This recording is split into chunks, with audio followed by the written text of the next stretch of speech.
Hello and welcome back to the All Things Strongman podcast. We're on to episode 5 now. If you've not noticed the theme, we're going through the guys that are competing at Britain's Strongest Man.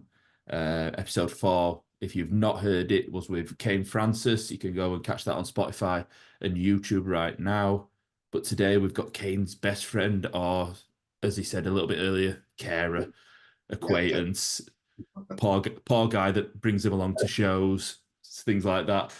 But it is, of course, Shane Flowers, the reigning SCL England champion in 2023. Also podiumed at the Strongman Open in Cardiff and at the Magnus Classic. But the biggest title that he earned in 2023 was the one of Dad. How is little Ronnie doing? yeah, he's doing well. Like I said before, we had technical difficulties. He's just growing up so fast. It's crazy. I know everybody tells you that, but literally, you're just seeing this little guy transform daily. And he's in that phase at the moment now where he's starting to pick up little bugs here and there, and he's getting illnesses and stuff. And yeah, it's pretty tricky as a first-time father to see that. But yeah, he's coping well. The missus is obviously she's a super woman, so I'd be absolutely screwed without her. But yeah, everything's going well. Yeah, how's it been learning to train around, obviously helping out with the childcare? It's just compromised here and there when need be. Obviously, I don't even have to negotiate with myself. You know, if I need to disappear and I need to go into the house to look after him, or if I need to postpone training for a day or whatever, then it just so be it. You just crack on. But to be honest with you, mate, my routine now is way better suited to training than what it was before I became a dad. Anyway, my work situation and everything else is just dialed in now. So pre Ronnie turning up, I was working crazy hours. Upwards of 80, 90 a week. Whereas now I'm not even in that job anymore. I'm just an online coach now. So I'm at home most of the time, do a little bit of work with my sponsors here and there. Other than that, I'm at home. So yeah, it's been a big adjustment the last sort of 6-7 months now, but we're on the right path. How's that switch been from leaving kind of your job before to now just doing the coaching? There's a funny backstory to this, actually. I'll talk you through it briefly. Probably can't say too much, but basically, when I got the call up for Giants Live Cardiff, it was 2 weeks. They gave me 2 weeks notice, and my old workplace required me to give them a month's notice for a single day off. Right. And obviously, I just turned around to my employer and I said, "Listen, I've got an opportunity here, and I'm going to take it, whether you like it or not." Fortunately, Cardiff went really well for me. I hit the podium, got a world invite and a decent chunk of prize money because I needed it. I went into work the next week and they just turned around and said, "See you later." So right. Yeah, I was interested in getting back into my coaching anyway. I've dabbled in and out of online coaching and personal training for like the last sort of 10 years now. So it was in my interest to get back into coaching anyway. But obviously when I was out of a job, it was that was the next thing that I got straight into. So just got stuck into that the best I could, and it's blossomed really well the last sort of 4 months now. I've got a decent team of people, a decent team of lads and lasses, all smashing it. And obviously, I'm supporting them with their training, but equally, I say this to them all the time, they're supporting me with my journey to World's Strongest Man now.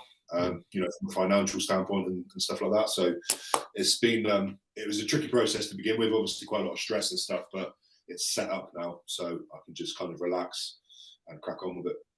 Bit of a blessing in disguise then, really. Yeah.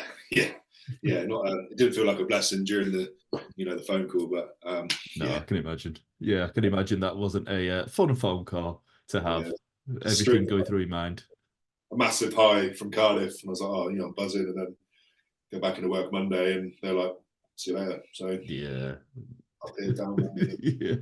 yeah, a rocky road there, but hopefully the online coaching continues to flourish and support you obviously through it, and then hopefully there'll be a few more great podium finishes that can help with a bit of prize money as well along the way. Yeah, that's the plan. Yeah, I never want to resort to relying on prize money now. Yeah. All the prize money just goes either into the house or into the gyms, and I see them as like a reinvestment. So I'll never rely on that as to pay the bills or to put food on the table. But they're nice little bonuses here and there. No, too many variables in it to rely on prize monies, but it's nice when it happens. Yeah, Obviously, you're in this sport to ultimately win titles, and one title you did win last year was the SEL England yeah. competition. How did it feel winning that competition, sort of midway through 2023? Yeah, that was, I can't remember now, I think it was August or September. Mm. Ronnie was 2 or 3 months at the time. So I distinctly remember when I went away for that competition, I had like the best night's sleep that I had in like 3 months. Um, yeah, it's decent. Training was somewhat okay for it. I didn't properly prepare and peak for it like I would an ordinary show, like a Giants Live show.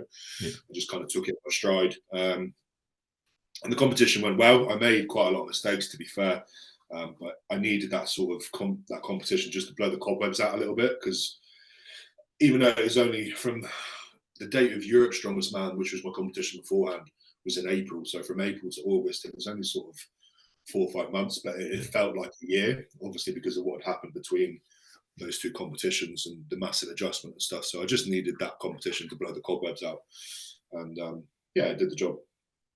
yeah. Then the good little comps, especially the SEL England comp. Yeah, If definitely. many people don't know, run by AD Monks at Unbreakable Promotions, and I know Mhm. from speaking to a few people, comps that AD puts on are really well done. Um, Yeah, is it great? Obviously, you've had experience of following, probably, and hearing from Kane about the SEL competitions. I yeah, feel like they're a great way for strongmen to keep almost themselves ticking over with the frequency, obviously, that they happen. yeah. Is it great to Yeah, have those sort of comps? they're not crazy heavy, Yeah, nor are they like a Giants Live where it's so fast paced. There's still pro shows. There's still a high level of yeah, competition. But at the same time, they're good for people that are regularly dipping in and out of Giants Live to go and do, because I feel like it just keeps you sharp. And then also with SCL, they quite often use sort of unorthodox equipment. Like we had the Viking walk yeah. at England, which is something that you can't really replicate in training. So you just have to be adaptable and strong. So that's why I feel like it's good to do SELs and stuff. And I'll probably do a couple more this year, to be fair, depending on the locations and stuff. I think I'm already down to do England's again as reigning champ. So I'll be looking forward to doing that. And then I want to try and fill my calendar with mostly Giants Live. Obviously, I've got Britain's, maybe Europe's, I don't know yet. Worlds is obviously booked in. And then I've got a couple of others lined up here and there, but SELs are good to kind of slot in here and there. If you're going to have a period of like 3 or 4 months, Mm. um, yeah, I kind of want to keep sort of sharp when it comes to competition and not get too stagnant, so to speak. You mentioned it there. You've obviously booked your place at the 2024 World's Strongest Man. Yeah, I know. Speaking to you, kind of throughout 2023, especially around the time where the invites went out for the 2023 World's Strongest Man, there were a little bit of disappointment yeah, within yourself, not managing to get there yeah. last year. To be able to book your spot there and earn it, obviously with that podium at the Strongman Open, how pleased with yourself were you, kind of at Cardiff? Um, it just felt like a bit of redemption, to be honest with you. I wouldn't say I felt cheated out of 2023 Worlds because I didn't technically qualify. Mm. Um, but at the same time, I knew that basically if I didn't fuck up at Britain's like I did last year, then I was a good candidate to go back to Worlds again. Um, but yeah, I've booked the spot now. It's set in stone, and then I'm just looking. I need to get back to Worlds really and right some wrongs. Obviously, I did 2022, Mm. and that went completely pear shaped as well with an injury before it even fucking started. So yeah, I need to right that wrong as well. But it's good to know that I've got Worlds banked, and it's even good for things like Britain's. This is what I was saying to Ken the other day. Like quite a lot of the British lads now, Britain's is at the start of the year and it sets the tone and it can almost dictate your competition calendar Mm. for the rest of the year, depending on how you perform or not. And obviously, I didn't perform very well last year and it kind of screwed me over a little bit. But I have the luxury this year that regardless of how Britain's goes, I've still got my world spot. So it kind of takes the pressure off a little bit. Whereas people sort of in that position where they're fighting for a spot, they really need to pull something out at Britain's this year. Otherwise, they could pretty much screw up their whole competition calendar if they mess up like I did. So yeah, I guess it is that feeling of I haven't got to get a podium at Brits. It's not going to dictate sort of your preparation. It's not going to be in your mind. Almost, obviously, you want to do well at Britain's Strongest Man, and we'll come on to that a little bit later on. But having that security blanket must have that invite already secured. It must be great. Just takes the pressure off a little bit. It doesn't change anything. I'm still going to prep just as I would if it was do or die. But yeah, it does certainly just take the pressure off, and I feel like it puts me in a slightly more advantageous position compared to others that are potentially required to do well at Brits. So yeah. That whole Strongman Open competition for yourself, I know you were coming into, we spoke just after kind of you finished the whole competition, and we had a little bit of chat, and I know I congratulated you on your podium. But you also then shared with me that you'd been like deathly ill in the lead up to it, and you're like, I'm really not sure how I've just got through that. Yeah, it was I was at the time that I got the call up for Cardiff, sorry. I was prepping for England's Strongest Man, and that competition was completely opposite to what was required for me for Cardiff. So England's, I needed to be fit, fast, relatively light body weight for me. Whereas Cardiff, obviously max deadlift. The events for Cardiff were just suited towards me being heavier. So when I got that 2-week call up, I went from about 152 kilos straight up to about 160 within that short time. And then I also sort of picked up like a chest infection. Didn't think much of it, but the chest infection accompanied with the extra 1.5 stone of body weight really screwed me over on the day. My lungs were just, it was after the loading medley, I just couldn't catch my breath. I ended up being taken backstage to the ambulance crew, and they were testing blood oxygen saturation and stuff. And I'd been monitoring it with my whip strap that I usually wear anyway. And it was in low 90s pretty much the whole week, so it wasn't great. And then they had me on respirators and stuff. And then I don't know how the hardest event of that entire competition for me was a wrecking ball hold, because I was just, you can see it even in the interviews after the event, I was just completely wiped out. Wasn't in the position really health-wise to be at that show, but I saw an opportunity. I looked at the lineup, I looked at the events when I got the call up, and I figured, if I give everything for this show, there's a potential for a podium, and then I wouldn't need to do England's to go to Brits, to go to Worlds. I could just bypass all of that, get my podium, get my world spot, and then sort of settle down.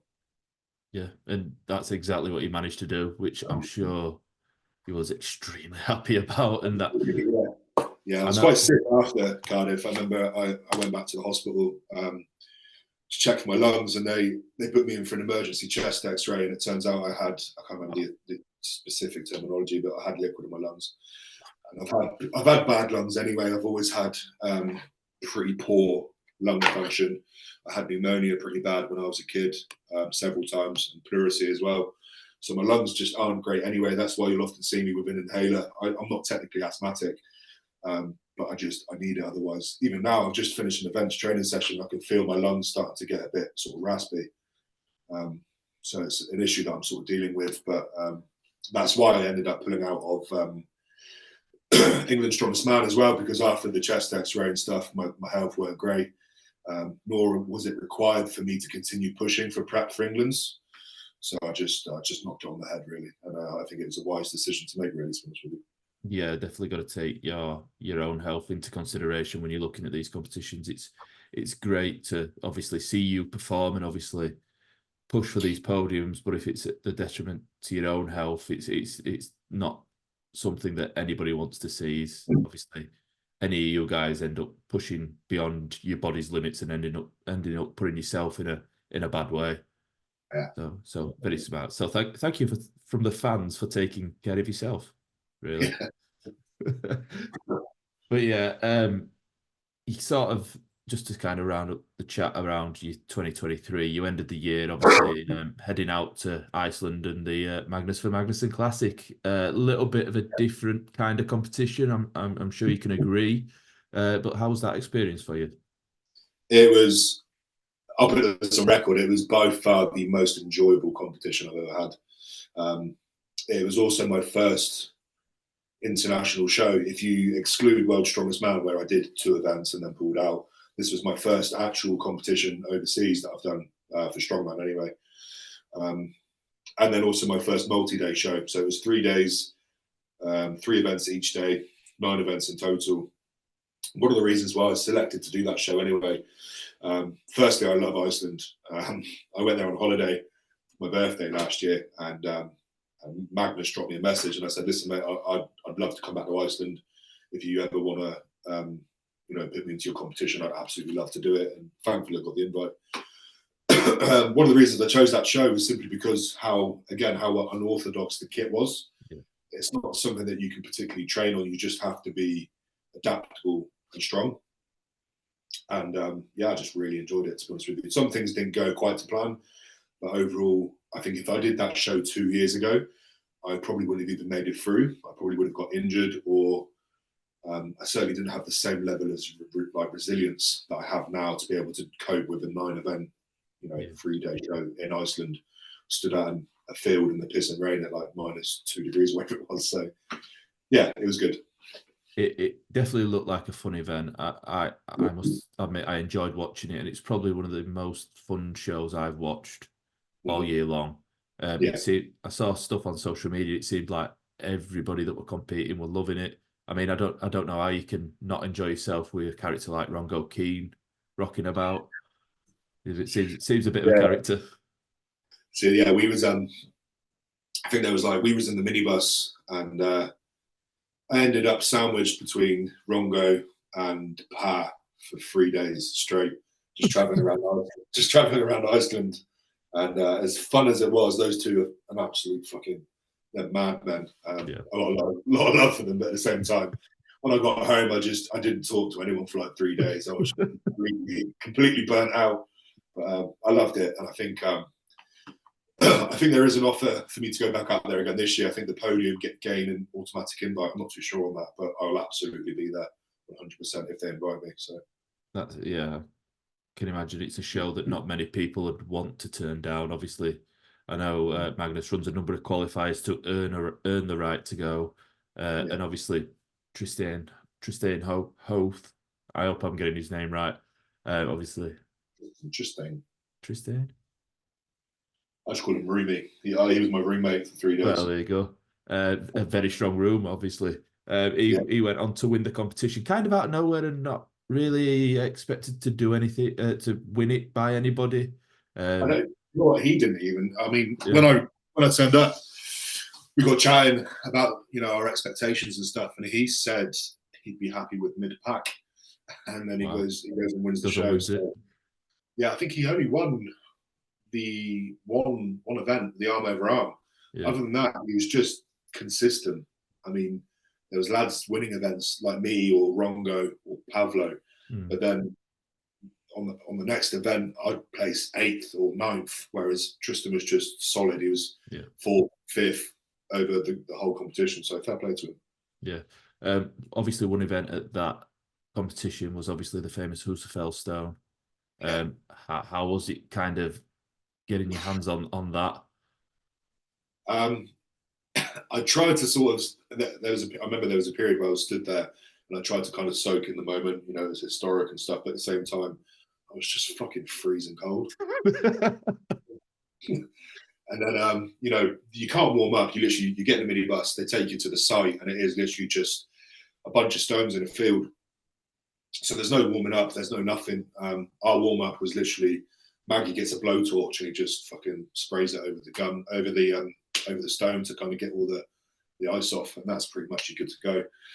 The stone itself was awkward, obviously, as you'd expect, but I think I did pretty well on it. I think I come second, but it slipped big time. Slipped all the way down into the bottom of my hand, into my wrist, and I just ended up basically bicep curling it for the last half a revolution or whatever it was, which in hindsight was pretty stupid. But I think given the conditions of the day as well, I think if we go back again this year with slightly better conditions, I think either someone, I'm not saying me, but possibly me. More than likely, it'll be Villiers will break the world record.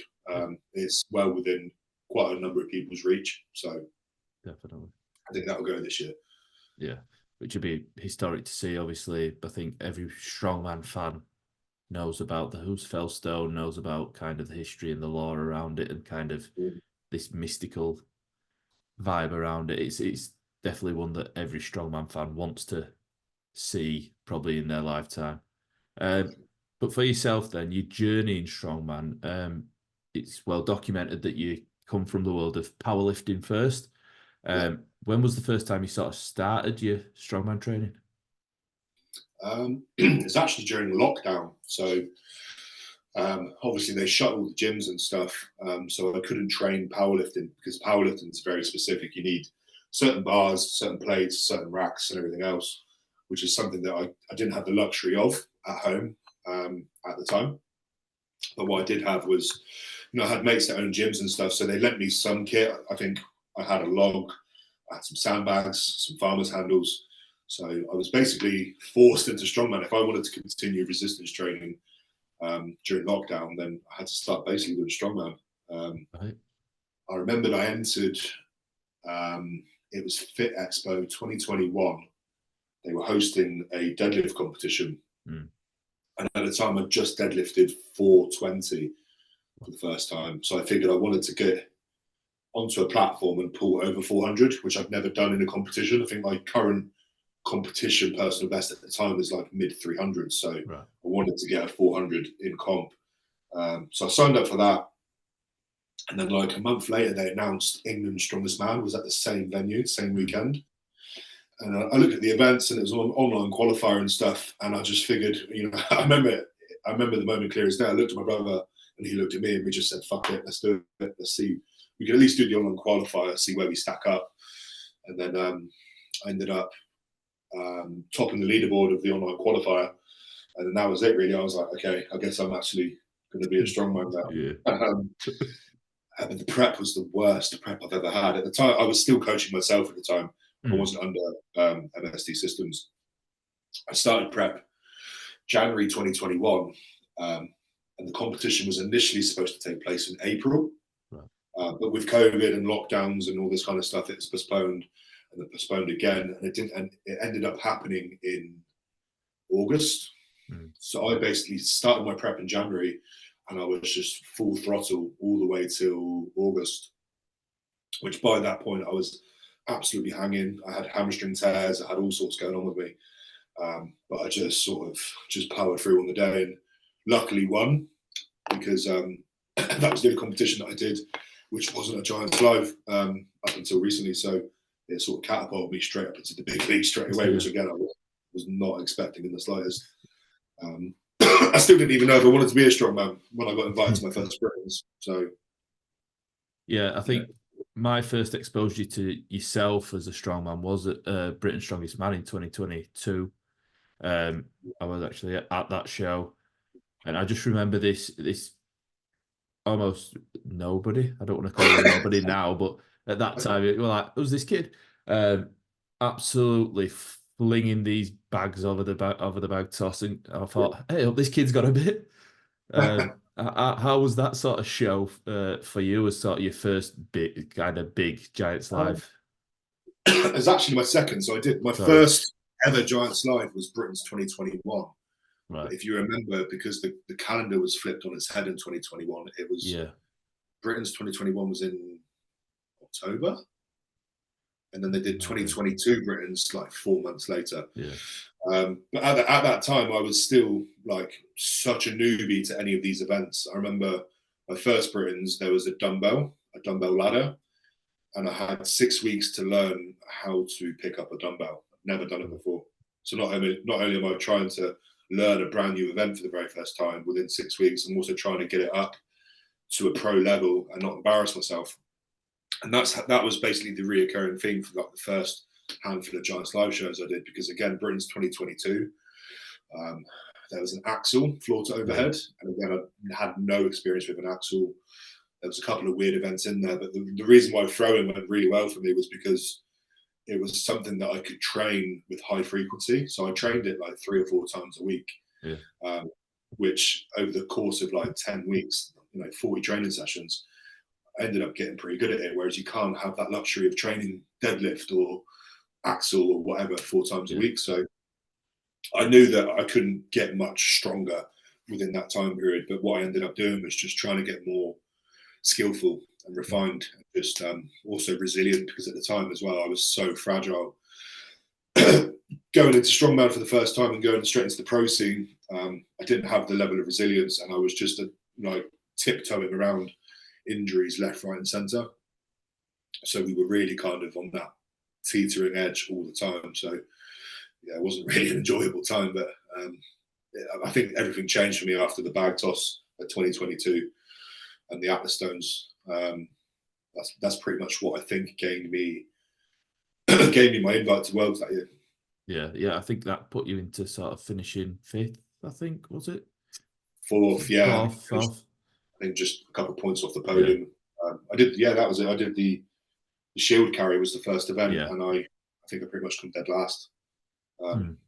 Had it been, if I just gained an extra 3 places on that, which it was a good event for me as well. In training, I was close to the world record. I was hitting sort of 55, 60 meters with comp weight, and then it just, for one reason or another, it fell apart on the day. That tricky shield carry, it catches a few people out on event days. It's not the easiest thing to do, is it? No, it's not. It's horrible. It's not. Talking about sort of keeping on the Brits talk, obviously 2023 didn't go exactly, we'll say exactly how you wanted it. Obviously, you pulled out after, I think, 2 of the bars, 1 of the bar in the deadlift ladder. Oh, yeah. First event, 2 bars. First event, 2 bars of the deadlift ladder. Just, I'm sure people might have heard this, but talk us through what kind of happened in the build up to that and happened there. Prep went really well. They were reasonably good events for me. And then it was the week of the competition. So obviously it takes place on a Saturday. I think it was Wednesday. I just come down with this horrible illness. I'm not usually like a sicky person either. So this was just really bad timing. And I ended up losing 9.5 kilos within 3 days. I messaged Giants Live as soon as this was happening. And I was debating on whether not to pull the plug. And I stupidly thought, even if I'm just 80, 90%, I reckon I can have a good go at this. I got to the competition the day before. The only thing that I was able to stomach whatsoever was plain rice and plain chicken breast. If there was any seasoning, any sauce, anything, it would just come straight back out or go through me. So for some reason, I had some kind of really bad stomach bug.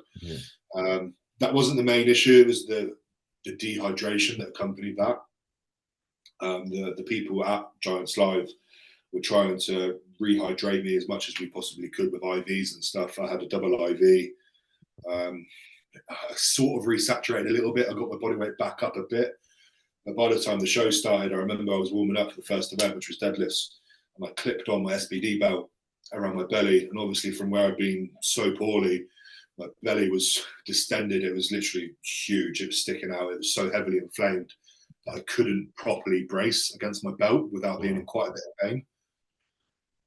Went out, did the first event, and basically did, I think, I can't remember the weight, it was like 300 and then 320 or whatever it was. I basically did them without bracing my core because I couldn't. And then obviously I twinged my back, and the rest was history. And there was no way I could have continued. I couldn't have walked with 1,000 pounds on my back for that car walk. I couldn't have done the Viking prep. I couldn't have done any event after that illness. So I made the decision, pulled the plug. And in hindsight, and this is still what I say now, I think if I'm in that position again, I would have just pulled out on the Wednesday. I would have just messaged them and said, listen, I'm not good. I can't compete. Game over. But silly old me was just trying to be a bit stubborn and persevere and thought I could get away with it. But it only ended up damaging my reputation, because if you look at the results, you'll see me on the bottom of the pile. And if you don't know any better, you'll just think that I came dead last with no other reason. So unless I'm 95, 100% going into a competition, next time I'm just not going to do it. Simple as that. Suppose that's all part of this process. Obviously, you're still fairly young in your strongman journey, so it's about learning the learning about your body, learning about what you can compete at a Yeah. level. If you're feeling a bit off, it's maybe better to sort of pull out. I felt the pressure though, to be fair. I think had I been in the position I'm in this year, where I wouldn't necessarily, quote unquote, need to do Brits, it would have been an easier decision to make. But at the time, I remember thinking, I'm not one of the athletes yet that's an established regular at Giants Live. But yeah, it only ended up damaging the reputation. It didn't help it. No one patted me on my back for trying, so I just should have pulled out, to be honest with you. Then obviously went into sort of Europe's bit of a tricky competition. Seems like everybody seemed to struggle on that log ladder, apart from the Ukrainians. Obviously, Pavlo and Alexei, just different breed when it comes to that sort of event, clearly. And yourself, I think the standout moment for yourself on the Europe's show is the deadlift. Maybe hit the floor a little hard on that one. Europe's was okay. I think I was the last minute call up. I think it was. You were a reserve, if I remember. Yeah. But I gave it a good shot, and I remember at that time. Now, bear in mind, I just fell on my face at Britain's after withdrawing. The show before that was Worlds, where I got injured. So it was getting to me now that I started to, I had this monkey in my back. I started to think, can I even make it through a show without something happening? So Europe's, I was somewhat reserved. I never really, apart from the deadlift, I sort of just kept the limiter on myself, and I just wanted to finish the show and rebuild instead of kind of break myself down even further. But yeah, the deadlift. I had a brand new deadlift suit, and it didn't have the adjustable Velcro straps. Right. And I put the suit on backstage, and I said to my brother, I said, I'm gonna pass out here because this is way too tight. And I even said to Darren when I walked out, I said, Darren, is it all right if my brother comes and just stands nearby? Because I said, I'm probably going to hit the deck here.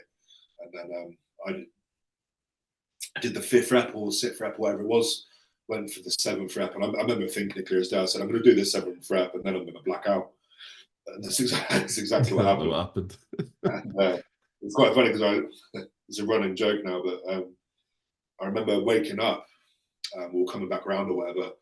And my first initial reaction was, why is Darren Sadler in my bedroom? What the fuck is going on here? I got stuck to the bar. I had figure of 8s on, and I got stuck to the bar, and they're trying to take the suit off, take my belt off to get me to breathe, and I'm still stuck on the bar. So I think that's one of the reasons they're not the reason, but it's one of probably the reasons they're trying to get rid of figure of 8s. I reckon. Yeah, I think they've used that as an example in certain athlete meetings now. They are just trying to move away from figure 8s, especially for when you're doing reps, just because of people passing out and not kind of being able to help them. I think the only reason it's still in is a 1 rep max is because the kind of record's set on figure of 8s. But I think if or when someone like Bish or whoever, Hixie, breaks the world record without figure of 8s, I think we won't be seeing them again. Yeah, they can. If you think about it that way, they are a little bit dangerous. Yeah, a little bit, yeah. That's strong, isn't it? Yeah. Speaking of your brother, and obviously we mentioned him in the opening. Obviously, we spoke to Kane. What's it like having those two guys that are obviously talented strongmen in their own right, having them as sort of your biggest training partners and almost your biggest inspiration to get better every day? Do you know what? People ask me this quite a lot, and I don't know the difference, obviously, because I've never really not had them around. But we all bring a different dynamic to the group, I think. I'm sort of like quite a reserved lifter. I don't get crazy hyped. Kane's the opposite. He loves to shout on screen. Mitch is quite like me, to be fair. He's quite calculated. But at the same time, me and Kane will often just get really competitive with each other, which is good. It's like, good competition. Yeah. Mitch won't engage in that at all for one reason or another, which I think he probably should, to be fair. But yeah, training is pretty good. Pros and cons, obviously. Kane is, what Kane's like. He's a bit of a child. Sorry, Kane. No, he's good. He's good to be around. He brightens up the day and all that kind of shit. But at the same time, I'm glad when he leaves. I'll see him again next week. Oh, it's great to see the interaction between you two on social media. It's like it's genuinely just like two brothers. Is what I always compare it to. He does made him, but I love him. Exactly. Yeah. One training moment I brought up to Kane in the last episode as well is that obviously now infamous bag toss incident where he almost died. Yeah. We had a little chuckle, Demi and Kane, about the fact that you're just quite happily stood there filming along, don't even move, just go, oh, watch out, but you make sure you get the shot. I'm screaming at him. I can't remember what words I was using. Watch out. Yeah. And I just see him like, oh, looking around like Kane, watch. But the thing is with Kane, that was just one of the many, many times he's had like a near-death experience. I think, did we have one today, actually? I can't remember. Something happened. Something happens every session. He either breaks some of my kit or my car. He broke my car the other week, or he nearly dies. Yeah, so it's quite funny to see strongmen breaking kit. I've always found. Have you seen the video of Rongo Keane breaking the Atlas Stone at Giants Live HQ? Was that Rongo? Was it Rongo? Was it Parr? No, I think there's one at Rongo. I think just before the Strongman Classic that he were over for, because I think he came down with somebody and they broke it. If not, somebody's got it in the Giants Live team. When you're at Britain's Strongest Man in a couple of weeks, ask somebody to see it because his face is hilarious. Looks like a naughty school kid who's just been caught. Oh, it's fucking so funny. I've got a lot of time for him, but it's a lot, yeah. I got the chance to sort of be around him at the Strongman Classic, and he just seems like a bundle of energy, even though he was like definitely at the Strongman Classic. Oh, he's brilliant. I really hope to see him back at Giants Live as well. Yeah. This year, I think he's above all else. Obviously, he's like charismatic and he's a laugh and all this kind of stuff. But at the same time, he's a fucking good athlete. Strong. And just super strong, super resilient, quick. Yeah. And obviously, the only detriment that he has is obviously where he lives. I think, were for the fact that he was literally on the other side of the planet, you could probably get a few more invites. But yeah, there's a couple of guys like that. So I think Matt Ragg, obviously, we saw what he can do at the World Tour Finals. Obviously, managed to land a podium there, but he's another one that's incredibly strong, incredibly talented. Probably just, unfortunately, maybe a little too far away sometimes when people are considering who to invite. That's the thing. People have. I've known of Matt Ragg for a couple of years now because obviously he's coached by Shane as well. Yeah. Shane said to us one day, he said, "There's this absolute freak that lives down under that's just an absolute savage, and no one knows who he is." So I started, following him on Instagram and stuff. So I've been aware of him for a while. But when you're reading, it's quite funny when you're reading like comments from fans and stuff, and they're like, "Oh wow, who's this Matt Ragg guy?" It's like, he's five-time, multiple-time national champion. Yeah, he's not new to the sport in any way, shape, or form. He's just unheard of, and it makes me wonder how many other people there are out there like that. Yeah, I had it when I was doing sort of awards over Christmas time on All Things Strongman on Instagram. Just put a plug out there, follow if you don't. It was up for the most improved kind of strongman of the year, and it's like I had a few people message me saying Matt Ragg's always been an absolute monster.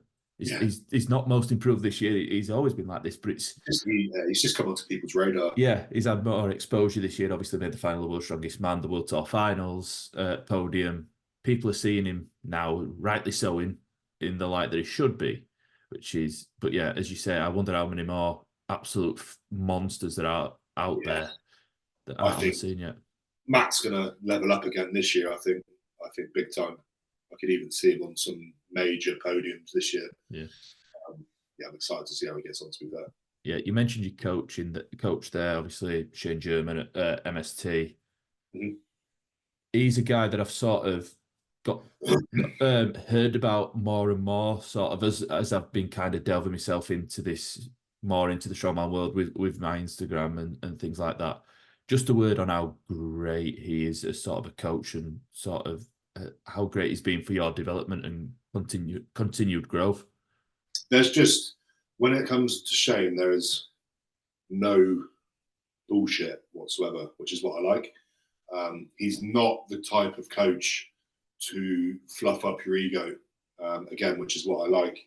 One of the reasons why I picked Shane as my coach in the first place was because he was at my very first competition, England's Strongest Man.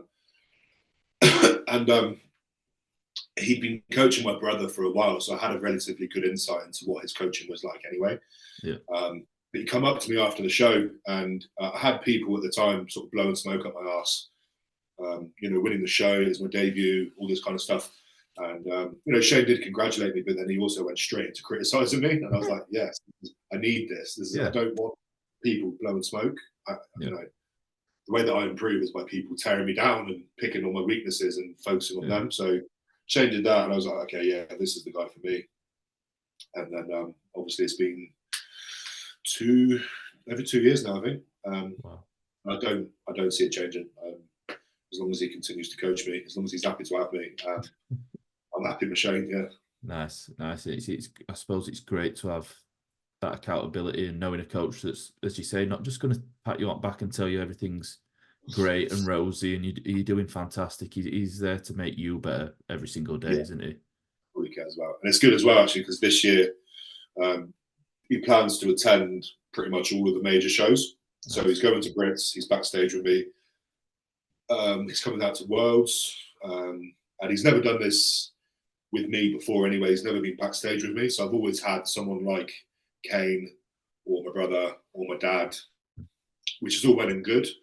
But at the same time, I feel like it's potentially held me back. No disrespect to them, but I respond well from sort of like an authoritarian coaching style. So when I have someone that's a family member or a friend trying to tell me what to do backstage, warming up, do this, do that, it just doesn't hit right. I need someone to literally just command or demand what I do, and it's as simple as that. So Shane will be at Brits backstage with me. I think like that's going to be a big change, a big positive change, and the same with Worlds and stuff this year as well. Nice.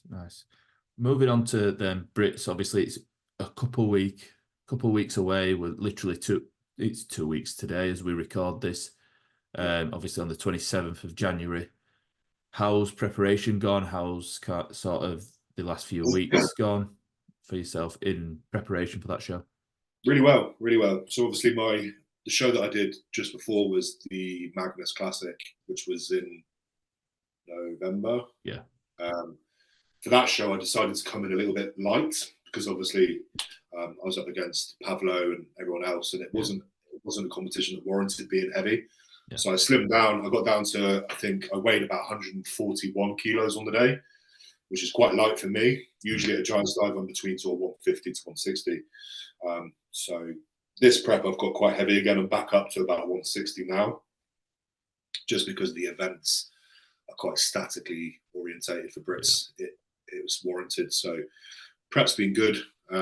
Touch wood, no niggles, no injuries. Obviously, I've been training in silence pretty much. I haven't really been posting any lifting footage whatsoever for a couple of reasons. But training's going well. I'm hitting the numbers, and I think on the day we will see. I have noticed that on social media, whereas previously I'd seen quite a lot of your prep and sort of leading up to shows. I saw today, obviously, your last sort of big event session, Kane's put out quite a number of his lifts. Looked at yourself, and it's fairly radio silent. Is there a reason for it? Sort of that switch and staying a little more sort of in the shadows? Couple of reasons. Yeah, it's not really to hide away from competitors. It's not like I don't want them to see what I'm up to. It's nothing like that. When I started this preparation, I really thought about it, and I figured to get the most out of this prep, I need to avoid social media a bit more, to be honest with you. When you're seeing other lads hitting different numbers, different days, and all this kind of stuff, it can mess with you. It has messed with me in the past. Whereas now I just go into the gym. I'm not looking at social media. I've got my program, And if it tells me to do X, Y, and Z, I will do X, Y, and Z. I won't sort of add 5 kilos here or add a rep there just to kind of compete with other people's training. Yeah. It's not what I'm all about. I want to compete at a competition, and that's all it boils down to. So the prep has gone really well. I've enjoyed it more than probably any other prep as well, and I think that's probably the reason. I've sort of I live in the middle of the sticks. I train by myself most of the time, unless it's an event session, and I'm not comparing myself to anyone else. I'm literally just, getting my head down and cracking on. So it's been an interesting approach, but it's probably something that I'm going to carry on moving forwards. And then also, I just fucking hate recording myself and posting it. Whereas now I'm also working with a videographer, so nice.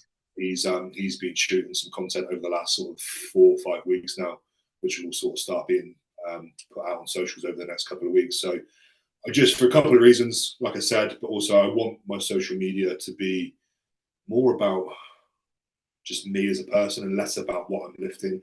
Yeah. But then when you do see the lifting stuff, it's high quality content and it's not just my iPhone footage, basically. Yeah. So you didn't want to get in the contest of who could one motion the biggest stone. That was one of the silliest things I've ever seen. I enjoyed it. Yeah, I didn't know of it, but I was there so obviously we saw Luke Carr pop up at 200 one motion, and then I think a week later Paddy did it.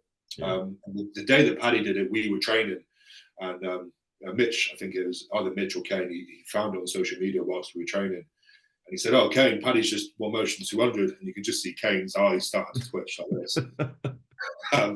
And then we started training stones, and I knew straight away Kane was going to go one up Paddy, and that's just, fair play to him, but at the same time, it was fucking stupid. I think it's like 8 seconds to one motion it. Yeah, it wasn't purely to one up someone. Yeah, but I'd rather just one up him on the day. So that's what I'll do. Yeah, had no interest in. Yeah, the lineup for Brits is quite easily the strongest probably it's ever been. How do you feel sort of going up against this field of athletes?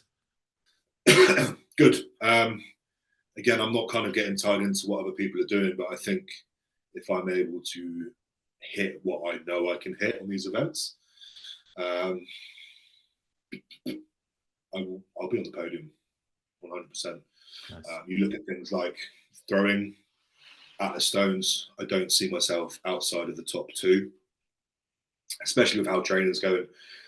Just to give people a little sneak peek, I think I won Britain's 2 years ago with a 18 point something second throwing bag run.